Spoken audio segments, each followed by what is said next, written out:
ఏం జరుగుతుంది రాష్ట్రంలో? ఫ్యూచర్ సిటీ, తొక్క సిటీ, ఎవరికి కావాలి నీ ఫ్యూచర్ సిటీ? నాకు అర్థం కాదు.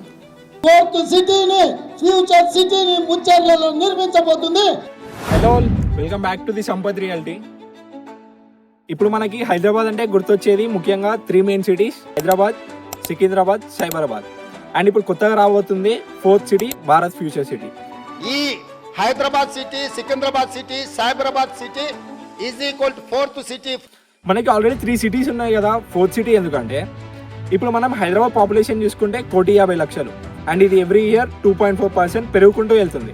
అండ్ ఇప్పుడు మనం హైదరాబాద్ డెవలప్మెంట్ని చూసుకున్నా మనది రియాక్టివ్ డెవలప్మెంట్ ఉంటుంది. అంటే ట్రాఫిక్ పెరిగిన తర్వాత ఫ్లైఓవర్స్ రావడం, ఫ్లడ్స్ వచ్చిన తర్వాత డ్రైనేజ్ సిస్టమ్ బాగు చేయడం, అంటే ఇలా ఉంది డెవలప్మెంట్. సో దట్ మనం ఇప్పుడు హైదరాబాద్ అని వరల్డ్ క్లాస్ సిటీస్తోని పోటీ పడబోతుంది. దానికి తగ్గట్టు మనకు ఒక ఫ్యూచర్ వెల్ ప్లాన్ సిటీ కావాలి. దానికోసం తీసుకొచ్చిందే Bharat future city 4th city. ఈ ఫ్యూచర్ సిటీ అనేది 8 జోన్స్గా డివైడ్ అయి ఉండబోతుంది. AI city, life sciences zone, health city, sports city, electronics and manufacturing zone, education zone, entertainment zone and residential zone. అంతా okay, but అసలు ఈ ఫ్యూచర్ సిటీ కోసం only పర్టికులర్గా సౌత్ హైదరాబాద్ని ఎందుకు చూస్ చేసుకుందంటే దీనికి 2 మెయిన్ రీజన్స్ ఉన్నాయి. Number 1, land bank. ఇక్కడ లాస్ట్ గవర్నమెంట్ 19,000 ఎకర్స్ని అక్వైర్ చేసి డెవలప్ చేద్దాం అనుకున్నారు. అండ్ ప్రజెంట్ గవర్నమెంట్ 30,000 ఎకర్స్ని అక్వైర్ చేసి ఇక్కడ మనకి డెవలప్మెంట్ చేయబోతున్నారు. Number 2, airport. మనకి ఫ్యూచర్ సిటీ నుంచి ఎయిర్పోర్ట్ అనేది చాలా దగ్గరగా ఉంటుంది.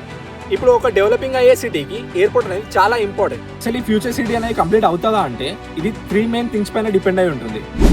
ఈ ఫ్యూచర్ సిటీ మీద మార్కెట్లో ఎన్నో పర్స్పెక్టివ్స్ ఉన్నాయి. ఒకరేమో దీన్ని ఇంకో జాక్పాట్ అంటుంటే, ఒకరేమో దీన్ని అసలు ఇది ఇంకో అమరావతి, ఇది అయ్యేది కాదు, ఇంకో ఫ్యాబ్ సిటీ అంటున్నారు. Number 1, political commitment. ఇప్పుడు మనం సైబరాబాద్ కేస్ స్టడీ తీసుకున్నా అది స్టార్ట్ చేసింది సిబిఎన్ గారైనా వారి తర్వాత వచ్చిన గవర్నమెంట్స్ అనేది దానికి సపోర్ట్ చేసి వచ్చింది. సో దట్ ఆ సిటీ అనేది ఈరోజు ఫామ్ అయింది, అంత డెవలప్మెంట్ అయింది. బట్ ఇప్పుడు 4th సిటీకి ఉన్న పొలిటికల్ కమిట్మెంట్ చూసుకుంటే ఇది ఆపోజిషన్ వ్యూ. ఏం జరుగుతుంది రాష్ట్రంలో? ఫ్యూచర్ సిటీ, తొక్క సిటీ, ఎవరికి కావాలి నీ ఫ్యూచర్ సిటీ? నాకు అర్థం కాదు.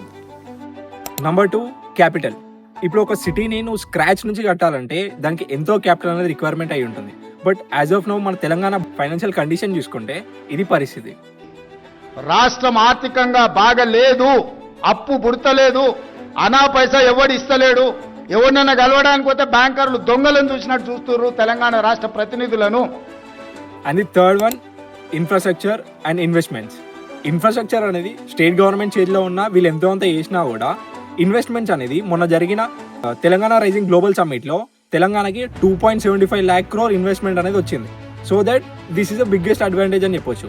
అంతా ఓకే, బట్ అసలు ఇప్పుడు ఈ ఫ్యూచర్ సిటీలో మేము ఇన్వెస్ట్ చేస్తే ఈ ఏరియా అనేది గ్రో అవుతుందా, ఫ్యూచర్ సిటీ ఇక్కడ వస్తుందా రాదా అంటే లాస్ట్ గవర్నమెంట్ చూసుకున్న ఫార్మా సిటీ ఇదే ఏరియాలో డెవలప్మెంట్ చేసినారు. అండ్ ఇప్పుడున్న ప్రజెంట్ గవర్నమెంట్ అయినా ఇక్కడనే ఫ్యూచర్ సిటీ డెవలప్మెంట్ చేద్దాం అనుకుంటున్నారు. నెక్స్ట్ వచ్చే గవర్నమెంట్ అయినా ల్యాండ్ బ్యాంక్ ఇక్కడనే ఉంది కాబట్టి ఎయిర్పోర్ట్కి యాక్సెస్లో ఉంటుంది కాబట్టి ఇక్కడనే డెవలప్మెంట్ అవుతుంది. బట్ ఈ ఏరియాలో అసలు అన్ని ఏరియాస్, అన్ని లొకేషన్ డెవలప్మెంట్ అవుతాయా, గ్రో అవుతాయా అంటే కాదు. ఒక రైట్ లొకేషన్ని చూస్ చేసుకోవాలి. దానికే మేమున్నది.